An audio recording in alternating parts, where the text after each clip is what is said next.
Shortly afterwards, we follow Aya as she is sent on a few errands to take care of, but the more important one is to rescue Caesar's emissaries. They ended up being captured by the Scorpion, who is revealed to be Pothinus, another member of the Order of Ancients.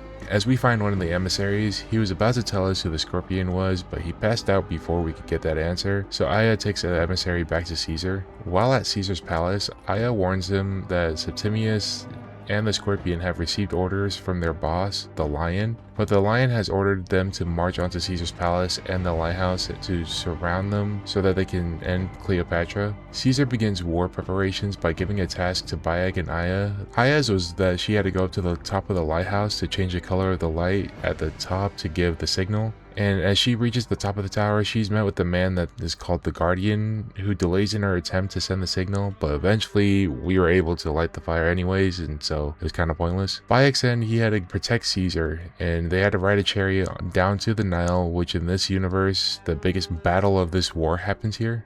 As Bayek, Aya, and Caesar are fighting, the scout reports that Pothinus is leading the charge, and this is where Bayek diverts from the group to fight Pothinus and take care of the Scorpion. I thought this would have been a simple 1v1 like how it commonly was with all these other members, but nope, they give Pothinus a freaking war elephant.